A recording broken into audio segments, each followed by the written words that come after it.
अस्सलामु अलैकुम dear students. आज हमने chapter 6 the man who was a hospital इस चैप्टर को वाइंड अप करना है। The man who was a hospital यानी एक ऐसा शख्स जो अपनी जात में हस्पताल था।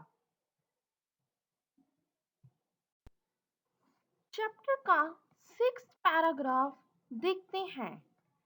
इससे पहले जितना चैप्टर हमने देखा उसमें राइटर के बारे में जाना। राइटर ने अल्फाबेटिकली हर एक डिजीज को स्टडी किया। डिजीजेस के बारे में स्टडी करने के बाद राइटर को ये अंदाजा हुआ कि उसके अंदर तमाम तर बीमारियां मौजूद हैं। अब इन फीलिंग्स के बाद कि उसे सारी बीमारियां लाहक हो चुकी हैं, राइटर सोचता है कि आखिर वो किस हद तक जिंदा रह सकेगा। राइटर ने सोचा how long he had to live, कि वो कितना अरसा जिंदा रह सकेगा। He tried to examine himself. एक डॉक्टर की तरह, एक मेडिकल एक्सपर्ट की तरह राइटर ने अपना मुआयना करने की कोशिश की। He observed each and every part of body. अपनी आईज, अपने हेड को, अपनी पूरी बॉडी को राइटर ने एक डॉक्टर की तरह जज करने की कोशिश की। उसने ऑब्जर्व करने की कोशिश की कि उस वक्त उसकी बॉडी की क्या कंडीशन है। राइटर का इमेच्योर और सुपरस्टिशियस बिहेवियर वाज़े नजर आता है, क्योंकि राइटर कोई मेडिकल एक्सपर्ट नहीं, वो किसी डॉक्टर से नहीं मिला। सिर्फ और सिर्फ एक मैगजीन में कुछ मेडिसिन, कुछ बीमारियों के सिम्टम्स के बारे में पढ़ने के बाद उसने अंदाजा लगाया कि तमाम तर बीमारियां उसे लाहक हो चुकी हैं। अब वो खुद ही अपना मुआयना कर रहा है और उसी से ही नतीजे निकाल रहा है। He concluded that he had scarlet fever. अपनी टंग को ऑब्जर्व करने के बाद, अपनी आईज को ऑब्जर्व करने के बाद राइटर का ये यकीन पुख्ता हो गया कि उसे स्कारलेट फीवर भी है, यानी सुर्ख बुखार का भी वो शिकार हो चुका है। इंतहाई इमेच्योर बिहेवियर नजर आता है राइटर का। अब नेक्स्ट पैराग्राफ में देखते हैं कि राइटर क्या करता है।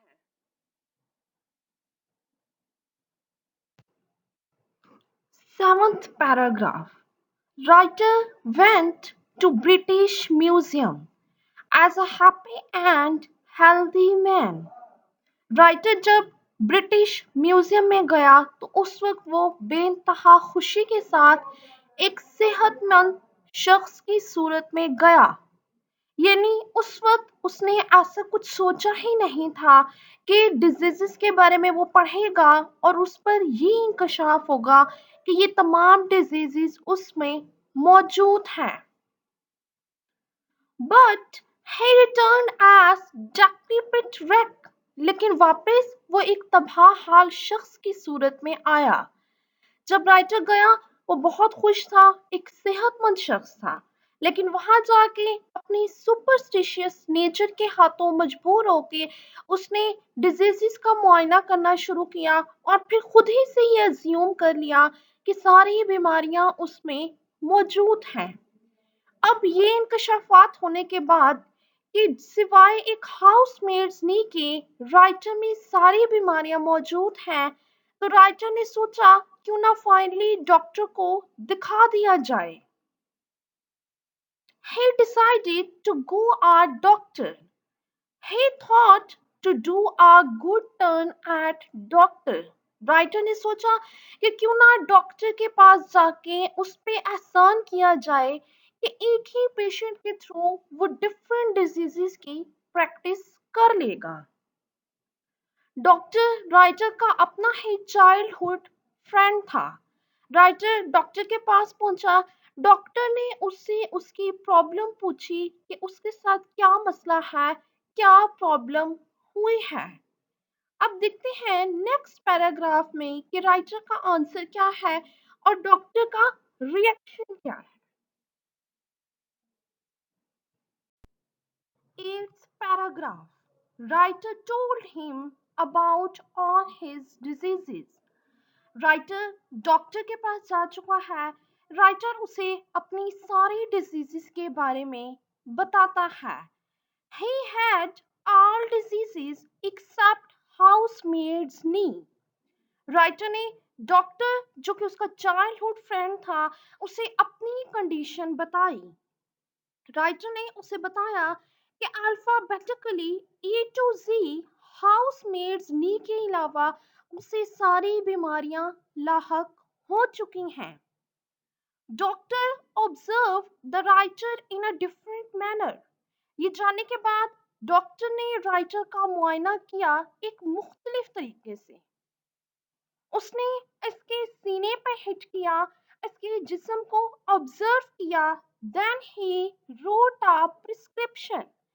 फिर डॉक्टर ने उसके लिए नुस्खा लिखा, उसका इलाज लिखा. यूजुअली इसी तरह होता है कि डॉक्टर ऑब्जर्व करता है पेशेंट को, फिर उसे उसका इलाज बताता है.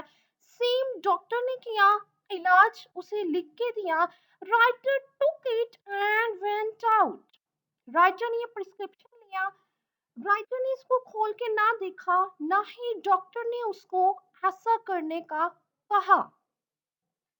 राइटर ने प्रिस्क्रिप्शन लिया, अपनी पॉकेट में रखा और वहां से चला गया. अब देखते हैं नेक्स्ट कि इलाज क्या था और उस इलाज पे क्या राइटर ने अमल किया या नहीं. 9th paragraph. इससे पहले जिस तरह हमने जाना कि डॉक्टर ने राइटर का मुआयना किया, डॉक्टर ने राइटर को एक नुस्खा भी दिया, उसका इलाज भी तजवीज कर दिया. डॉक्टर से मिलने के बाद राइटर ने वो प्रिस्क्रिप्शन लिया और एक दवा साज की दुकान पे पहुंचा.